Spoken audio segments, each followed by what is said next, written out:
Good afternoon, everyone. We're here motivated to help others, representing voices of the unheard tears. To my right, I have Alice, and to my left, I have Keisha. As we told the people and everyone in general that motivated to help others are pushing to have a platform for women, and what the platform is for, to give their insight and understand what their true feelings, how it feels to lose a loved one to the streets, to death, to unnatural causes, things of that nature. So what we're going to do is give everyone a platform, and today is our first shooting of Voices of the Unheard Tears. My name is Fahim. For those who don't know me, Motivate to Help Others was formed in 2012.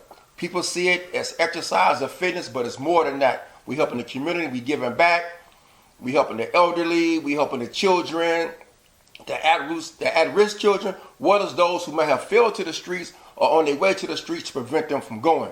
So with no further ado, I'm going to present Alice and Keisha. Good afternoon, everyone. Good afternoon. How are you feeling today? Great. It's a beautiful Sunday, the middle of March. No March Madness, no sports. We got a virus going on, but we're still happy on this day, and it's a beautiful Sunday.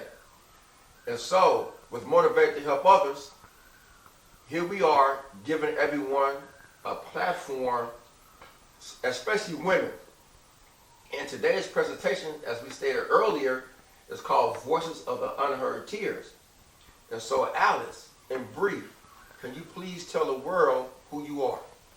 My name is Alice Harper. I was born and raised in Richmond, California. I have a son and a daughter, Ernesto and Imaya. I have a husband, John Hawkins. I've worked doing hair for the last 40 years in Richmond. And that's about it. Good. Keisha, so who are you? Who am I? I'm a Pisces to start off with. I am a mother of two, also a native of Richmond. I work for Kaiser, pharmacy technician. I've been doing community work on and off all my life. I'm just, a free-for-all Richmond person. Richmond. I heard so much about Richmond that due to the fact I was born and raised in Richmond also. And so, this thing about Richmond, can you please tell everyone, how was your upbringing? Beginning with you, Keisha. My upbringing. I would say my upbringing when I came up in Richmond, it was more so a family environment. Even though we consider the people that we grew up with as friends and neighbors, it was more like a family environment. It was a village raising everyone, and I think we've gotten away from that. And why do you think we got away from it? It's just, in my opinion, it's more so babies raising babies, or babies having babies, and there's really no one that's left to raise them, I should say. I think that we don't have the things that we used to have. We used to be able to go outside and play doorbell, ditch, freeze tag. We don't have those things anymore. I know when I had my kids, we didn't have a bunch of kids in our neighborhood, so they wasn't able to go outside and just play with the kids in the neighborhood. That's very interesting. So when you mention kids having kids or babies having babies, do you believe it derived from a broken home or a tainted structure of the family? I wouldn't even say it derives from a broken home, because my grandmother had her kids at a young age. It's just the environment is different now.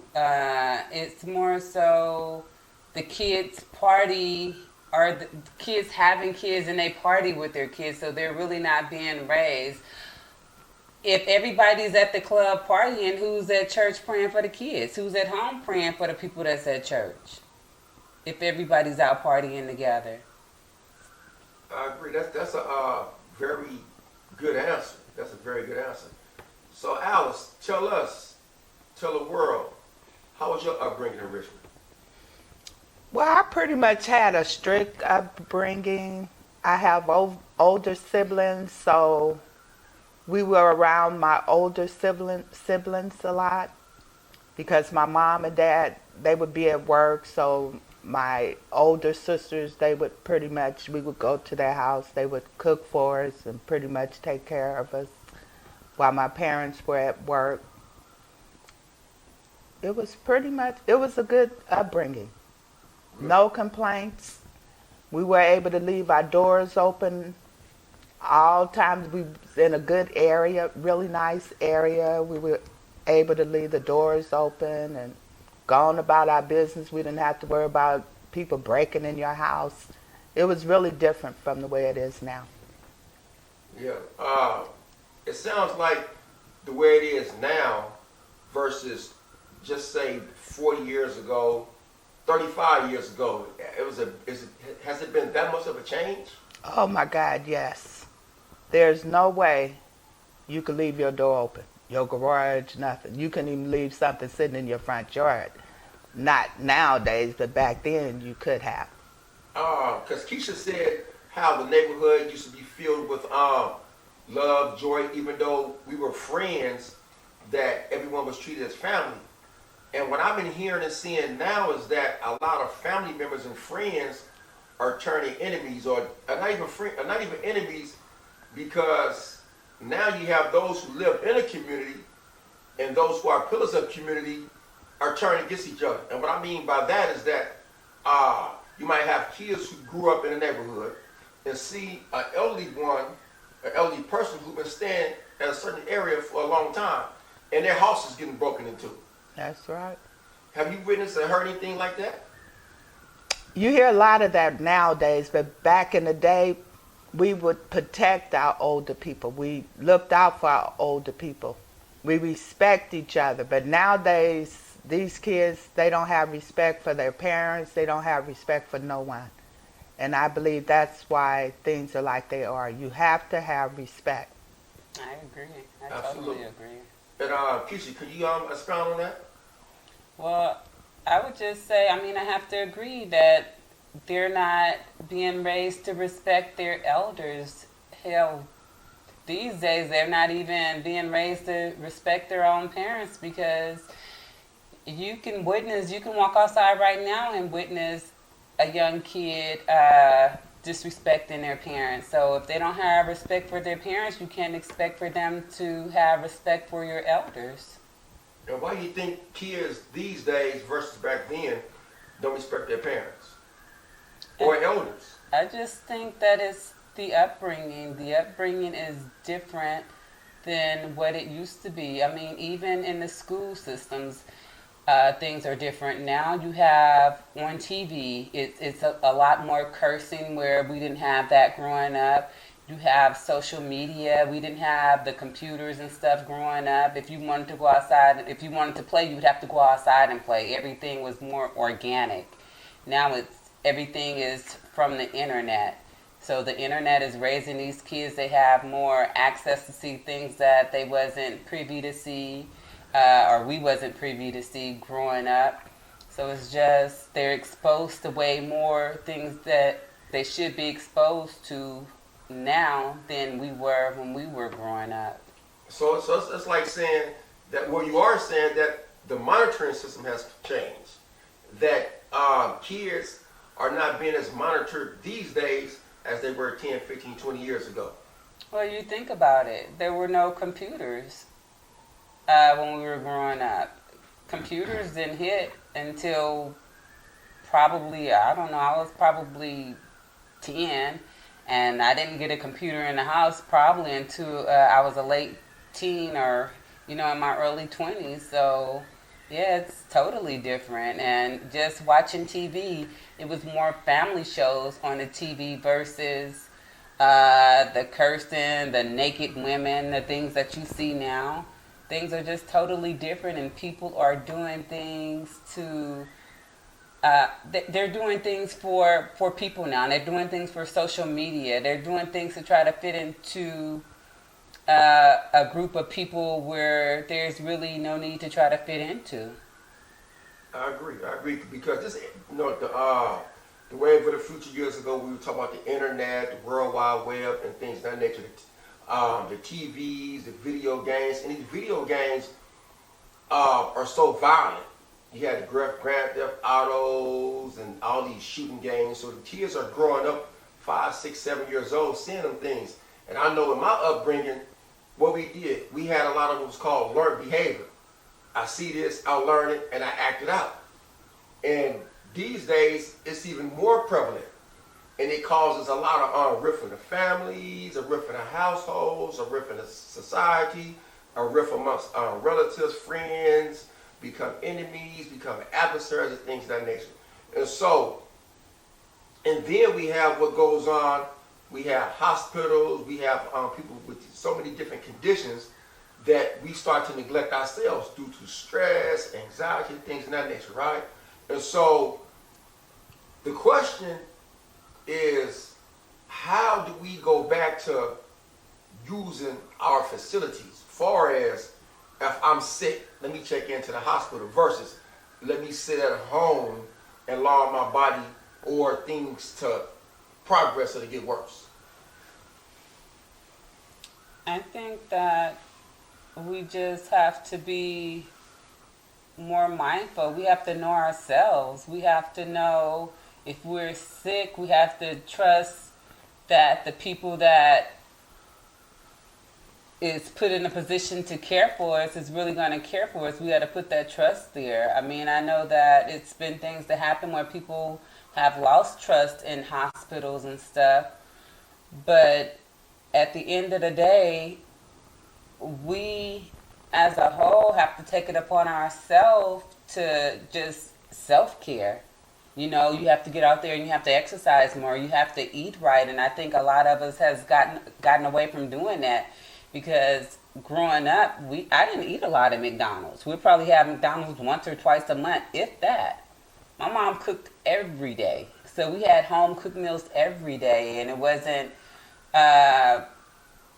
just anything. We would have the greens and the cabbages and stuff like that we were supposed to eat. We would have salads and vegetables and fruits. So I think we've gotten away from that, and I think we actually have to put that back into our menu. I agree. Healthy eating, healthy habits. Alice, tell us, do you like to cook? Love to cook. What do you like cooking? Vegetables, a little bit of everything. The last 3 months, I decided not to eat as much meat, so now I'm eating more fish, poultry, a little poultry, and shrimp and stuff like that. A lot of vegetables. As a matter of fact, I cook my daughter lunch, make my daughter lunch sometime, and she was saying, one of the ladies that work with her said, "Oh, you eat like we do." And my daughter said, "What you mean?" She said, "We eat a lot of vegetables and rice." And the lady was Oriental. And my daughter said, "Really?"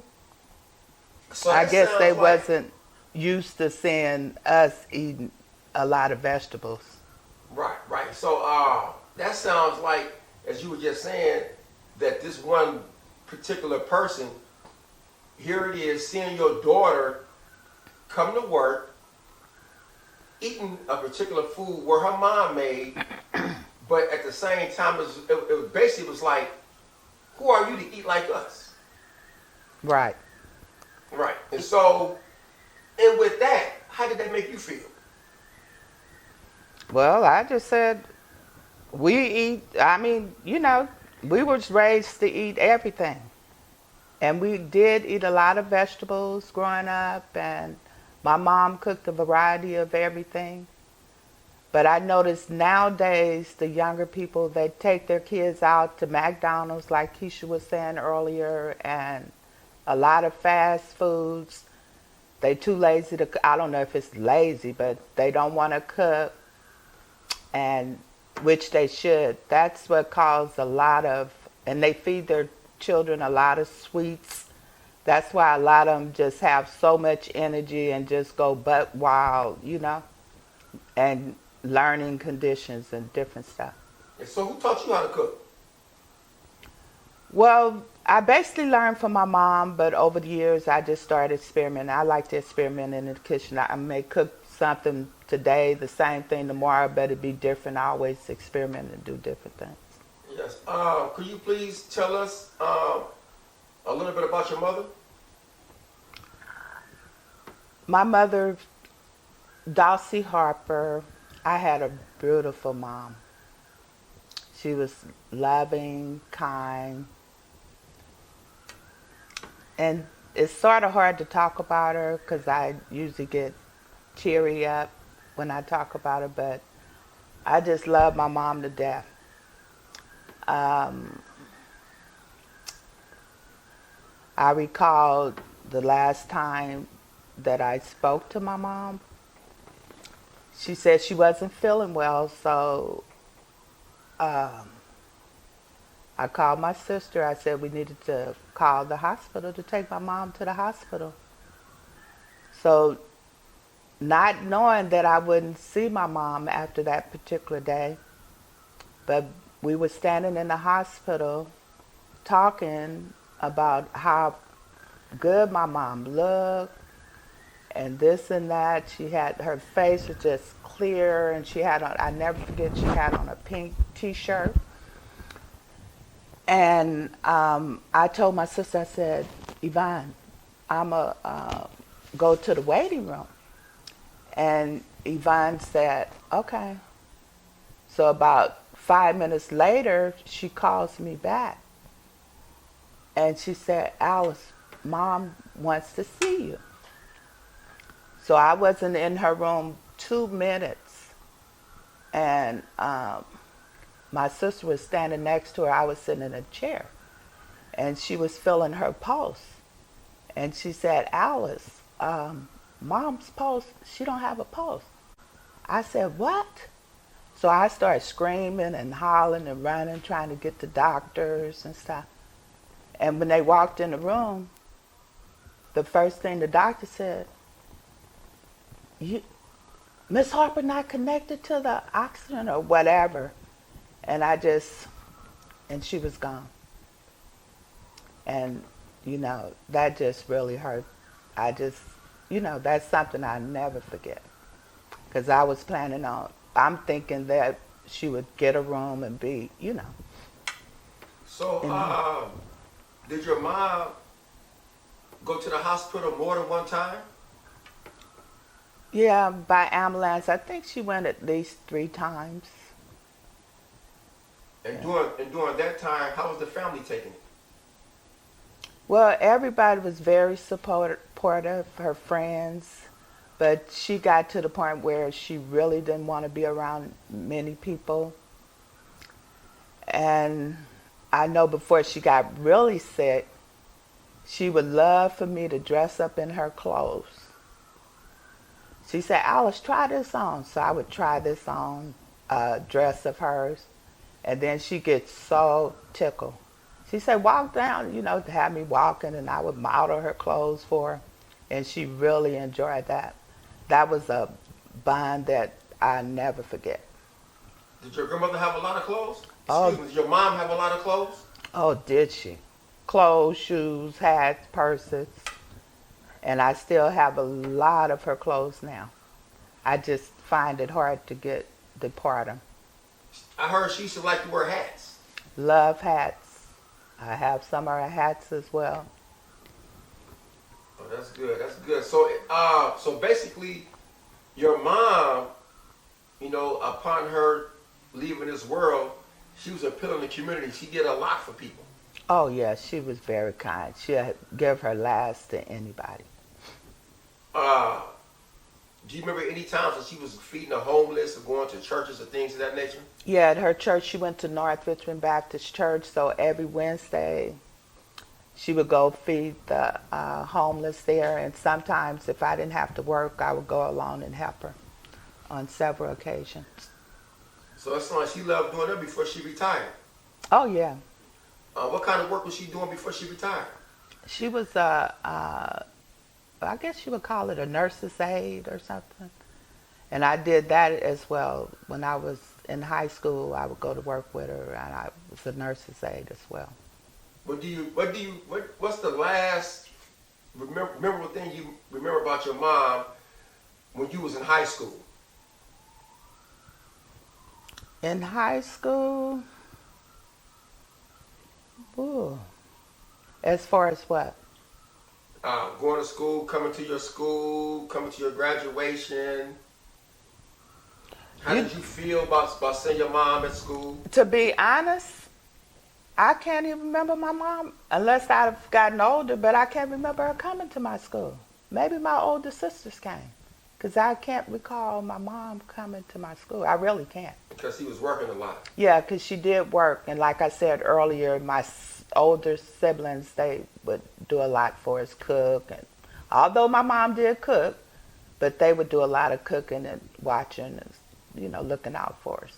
Yes, that's good. Keisha, so growing up in Richmond, it's been, as well as the Bay Area, there's been a lot of violence and a lot of negativity going on.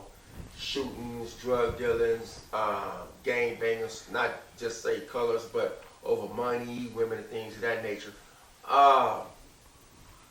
Can you tell us how any of that affected you? I guess it affected me in a bunch of different ways, but the way that it affected me most is when I lost my brother to gun violence. He actually went to his baby mother's house one morning, and he was killed by one of her youngest kid's dad. And I think that actually changed my life forever. It actually changed our family dynamics and the way we just function as a whole. I actually became, even though I was a parent with a son at the time he died. So Keisha, Alice just spoke on losing a loved one. And with gun violence and things of that nature, have you lost a family member or someone who suffered from that? If so, can you let us know? I've lost several family members, but one of the most impactful death was that of my brother. He died when I was 23, or I'll say he was killed when I was 23 by gun violence. How old was your brother? He was 25 at the time. Oh, so you guys are very close. We were. How did he treat you? Like I said, we had a love-hate relationship. Just like any other brother and sister, we fought a lot. He was bossy. I always thought he was my daddy. A big brother, the protector. I think, and even with his relationships, if I didn't like somebody, we'll fight about it, because then I guess I started acting the way he acted towards me. So basically you felt like you had to protect your brother also. I did. From women. I did. Okay. That's understandable. Did your brother play sports? He did. He was really good in football. His favorite number was 21. And it's kind of ironic. When he died, he was killed on February 21st. Wow. So that was like... Cut. He was telling... I just want to make sure that the voice is coming in. Well, hello, Keisha. Alice just finished talking about her mom and the things, how good she was and her life and how impactful she was to the community and people in the community. From my understanding, you have a brother, and the reason I say have, because even though the body leaves, we still have the spirit. And just give the people a brief understanding of who your brother was. I would say, to me, my brother, I don't know, he was a part of me. I think when he got killed, a part of me actually was taken away from me. He actually did a lot for people. I'm just going to give you one incident where it was a house on fire. Growing up on 6th Street, we had a little friend that we played with, Sean, and their house had caught on fire, and his niece was in the house, and my brother actually went inside the house with the fire and actually saved his niece. Wow.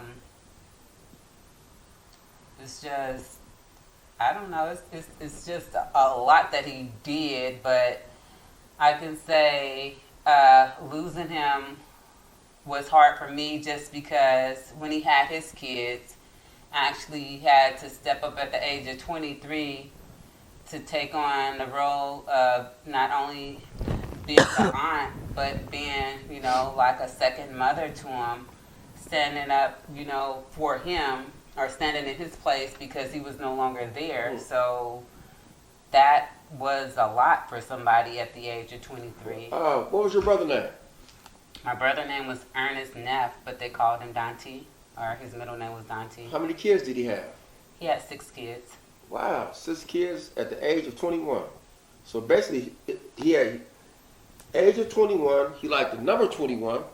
That's like a popular number, Deion Sanders and things of that nature.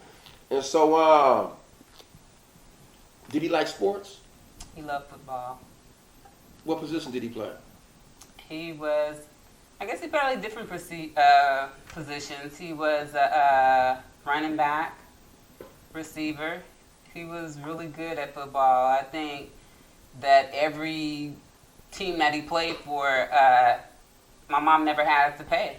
What teams did he play for? Just remembering, I know he played for Richmond High. He played for the Renegades. Then he started just playing football for different teams. The Renegades. We didn't go to the games. The Renegades, I grew up as a Richmond Steeler. They was our rivals. So that's good that he was a popular star. I probably went to Pop D. You know what I mean? You have to catch him. Well, I played defense, so Richmond Steelers from 1981 to 83. Yeah, and so how did he pass? He died from a gunshot wound. He was shot by his kid's mother, I guess her other baby daddy. Okay. Well, you know, without any details or things of that nature, how did the shooting, the incident affect the family? It affected the family because my nieces and nephews had to grow up without a dad. I had to grow up without a brother, somebody that I was used to, somebody that, I don't know, he was just really my other half. And we were just we knew growing up and even into our adulthood. I'm going to say for me it was hard because by the age of 23 I had my own son, but in addition to my son, I had to help take care of his kids and pretty much replace him. And that was hard for a 23-year-old. And just adjusting. And even now, you know, we lost his oldest child to gun violence. And I have another nephew that's in jail that has 3 strikes, but he's serving a 5-year term.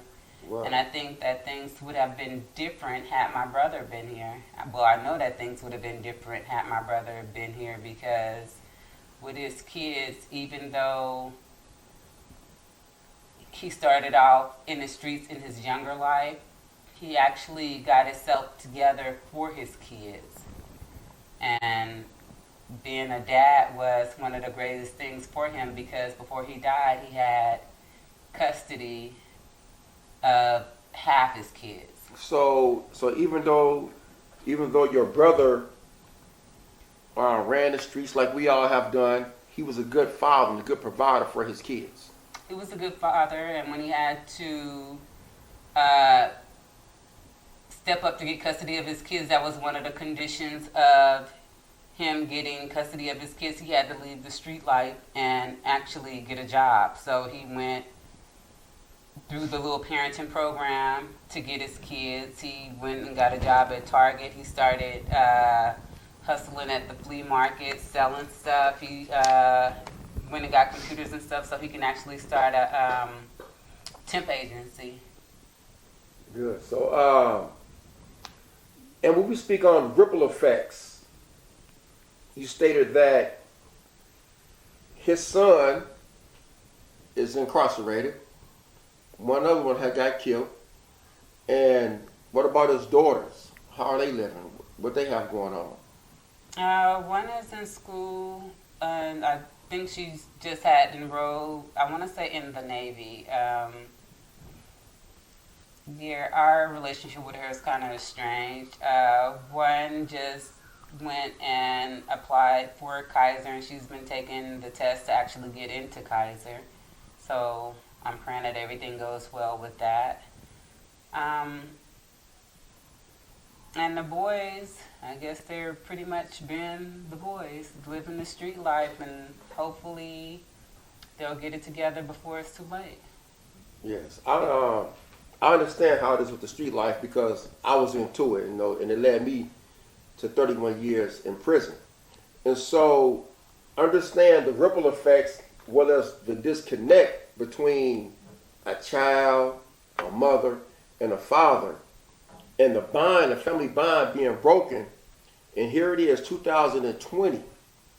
And you told us that you had to step up as a mom at the age of 21. So, at the age, how old are you now? 44. Do you still have to act like a mother figure to your nieces and nephews? I do. They actually call me when they need me. I've always been active in their life. When my brother was alive, I think for me, because I always wanted to be an aunt, and I think the greatest gift that he did give me was his kids, and just having nieces and nephews was always an honor for me. So if he was still here, I would actually really be active in their life because it's just something that I always wanted to do. I'm just big on family. That's beautiful because we have a lot of kids, a lot of girls and boys that have lost their parents to the society or to the streets or to the street life, and their relatives or loved ones don't step up. And so I want to applaud you, for being able to step up as a mom, as an aunt, as a friend, as a sister. And with Motivated to Help Others, we are encouraging those things for people to be able to step up when being a call for it, to be accountable. Because as we see it today in 2020, that is so many kids running rapidly, and they need us, just like women cry out for everything, either for being punished at school, for not having their grades being heard correctly. Just on a small scale, that you are able to do that and bring some type of understanding. So, in brief, what can you tell a young woman in your shoes at the age of 21 who may have lost a brother and have to support or be there for just one kid, one nephew, or one niece? I would tell them, sometimes you have to do things that, it's what's in your heart. I don't think that everybody will be the same. True. I think that it really has to be in you in order for you to do it. So, Keisha, at the age of 21, what would you tell a young woman how to deal or how to cope with losing someone and how to become the second parent? That's hard. For me, I would say it would definitely have to be in them because that's a big sacrifice. You're just changing everything as you know it. It's not about you and yours anymore. It's about you and they become yours. So I guess you can say you and yours, but you and your additional family members, because they become yours. You treat them like they're yours, and you just have to just adjust to the dynamic change of the family. You have to adjust to, there's going to be outbursts.